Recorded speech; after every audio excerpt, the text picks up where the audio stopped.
آج یکم رمضان المبارک ہے، تو انشاءاللہ العزیز روزانہ عقائد کی درستگی، احوال کی درستگی، اپنے اعمال کی اصلاح معاشرہ، ایک مومن کو کس طرح زندگی گزارنا چاہیے، اسلام ہمیں کیا سکھاتا ہے، انشاءاللہ اس موضوع پر مسلسل میں گزارشات آپ کی خدمت میں پیش کرتا رہوں گا، اور اگر آپ توجہ سے سنیں گے اور انہیں اپنے معاشرے تک پہنچائیں گے تو شریعت کا حکم اور دین کا پیغام معاشرے تک پہنچانے میں آپ اس درویش کا، اس فقیر کا ساتھ دیں گے تو میں آپ کے لیے دعا گو ہوں، اللہ آپ کو دارین کی سعادتیں عطا فرمائے۔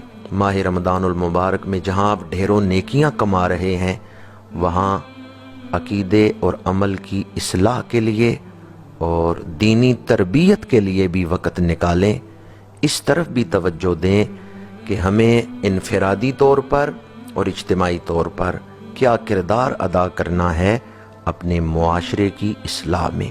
اللہ تعالی ہم سب کو یہ احساس نصیب کرے۔ انشاءاللہ العزیز ماہ رمضان المبارک میں آپ سے یہ رابطہ رہے گا اور دینی تربیت کے حوالے سے ہم قرآن مجید اور احادیث مبارکہ کے مختلف مقامات کا مطالعہ کریں گے۔ بسم اللہ الرحمن الرحیم۔ فرض کریں آپ پردیس میں ہیں، وطن سے دور ہیں، وطن سے کسی محبوب ہستی نے آپ کو میسج بھیجا ہے، تو آپ فوراً موبائل کھولیں گے، میسج پڑھیں گے۔ اگر کسی ایسی ہستی نے میسج بھیجا ہے جس کے آپ پر احسانات ہیں، آپ کے دل میں اس کی محبت ہے، تو میسج پڑھتے ہوئے آپ کا دل خوش ہوگا اور آپ فوراً رپلائی کریں گے،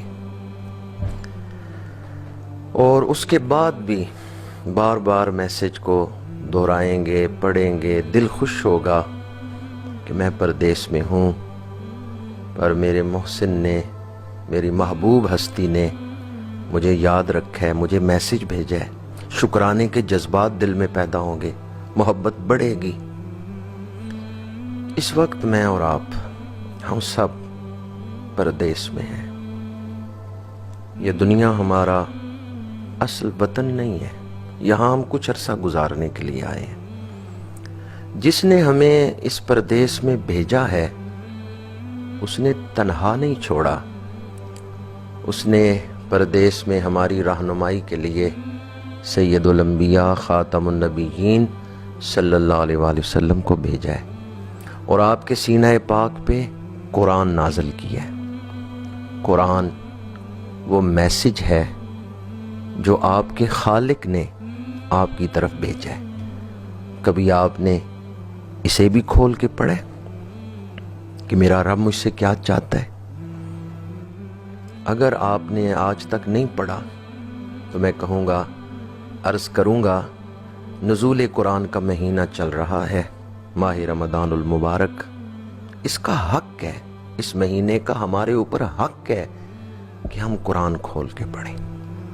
اگر آپ کو ترجمہ نہیں آتا، تفسیر کا علم نہیں، پھر بھی قرآن پڑھیں۔ صرف قرآن کی تلاوت سے ہی برکتیں اور اجر ملتا ہے، اور اگر آپ کو پڑھنا بھی نہیں آتا پھر بھی آپ قرآن کھولیں۔ قرآن کی زیارت سے بھی ایمان تازہ ہوتا ہے۔ جس طرح کہ آپ کوئی سبزہ دیکھیں، باغ دیکھیں، دل خوش ہوتا ہے، آنکھیں ٹھنڈی ہوتی ہیں۔ رات کے وقت آسمان پر چمکتے ہوئے ستارے دیکھیں، دل خوش ہوتا ہے۔ کوئی تارا اتنا روشن نہیں جتنے روشن قرآن کے لفظ ہیں، کوئی ہیرا اتنا قیمتی نہیں جتنے قیمتی قرآن کے لفظ ہیں، کوئی شکر اتنی مٹھاس نہیں رکھتی جتنے میٹھے قرآن کے لفظ ہیں۔ قرآن نور ہے، قرآن شعور ہے، قرآن ہدایت ہے، قرآن عنایت ہے، قرآن رحمت ہے، قرآن حکمت ہے۔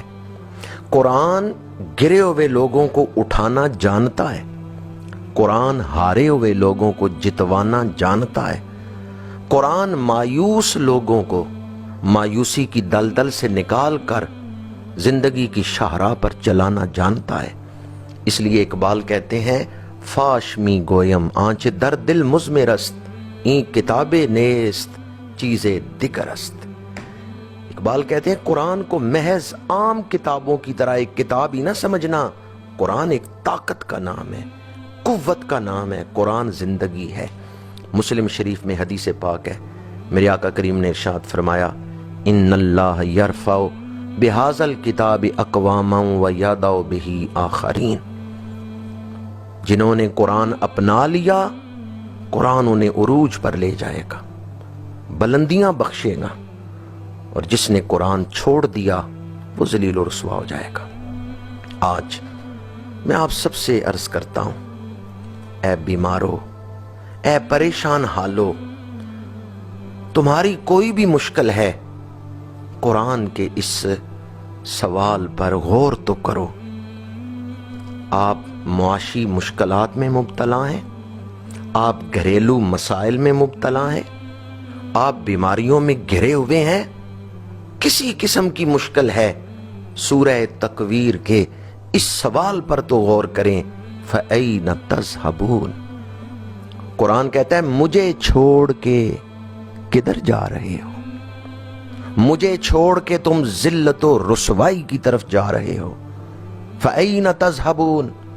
قرآن کہتا ہے مجھے چھوڑ کے تم گمراہی کی طرف جا رہے ہو، مجھے چھوڑ کے بدبختی کی طرف جا رہے ہو، مجھے چھوڑ کے تم ذلت و رسوائی کی طرف جا رہے ہو، اور آخرت میں جہنم میں چلے جاؤ گے۔ پلٹ آؤ، لوٹ آؤ۔ فَأَيْنَ تَذْهَبُونَ۔ قرآن پکار رہے، آ جاؤ، واپس پلٹ آؤ، لوٹ آؤ میری طرف۔ اگر ہم لوٹ آئیں تو کیا ملے گا؟ سورہ صاد آیت نمبر 29، کتاب انزلناہ الیک مبارک۔ قرآن بگڑے ہوئے کام سنوار دے گا، قرآن بیماریوں کو شفا میں بدل دے گا۔ کوئی الجھن ایسی نہیں قرآن جسے سلجھا نہ سکتا ہو۔ قرآن کہتا ہے لوٹ آؤ، پلٹ آؤ، عزتیں قرآن کے دامن میں ہیں، شفائیں قرآن کے دامن میں ہیں، برکتیں قرآن کے دامن میں ہیں۔ اب میں اس آیت کی روشنی میں دنیا بھر کے اہل عقل و خرد سے پوچھتا ہوں، اے بصارت و بصیرت والو، اے گوش و ہوش والو، اے شعور والو، تم سب سر جوڑ کے بیٹھ جاؤ اور ایک فیصلہ تو کرو۔ دنیا کی عزت اور وقار اچھا ہے یا ذلت و رسوائی؟ آخرت میں جنت اچھی ہے یا جہنم؟ یقیناً اہل بصیرت یہی جواب دیں گے کہ دنیا میں عزت و وقار اور آخرت میں جنت، یہ بہت اچھی چیز ہے۔ تو اگر آپ کا یہی فیصلہ ہے تو آ جائیں قرآن کی طرف۔ قرآن کے دامن میں یہ دونوں چیزیں موجود ہیں۔ طبرانی شریف میں حدیث پاک ہے، میرے آقا کریم صلی اللہ علیہ وآلہ وسلم نے ارشاد فرمایا قرآن کا ایک سرا، قرآن وہ رسہ ہے جس کا ایک سرا اللہ کے ہاتھ میں، دوسرا سرا اہل ایمان کے ہاتھ میں ہے۔ اب جس نے ایک ایسی رسی کو پکڑ لیا جس کا ایک سرا مومن کے ہاتھ میں، دوسرا رحمان کے ہاتھ میں ہے، تو کیا وہ مومن پھر کبھی بدبخت ہو سکتا ہے، ذلیل و رسوا ہو سکتا ہے؟ ہرگز نہیں۔ ماہ رمضان ہمیں پکار رہا ہے، لوٹ آؤ قرآن کی طرف، آ جاؤ عزتوں اور سچی خوشیوں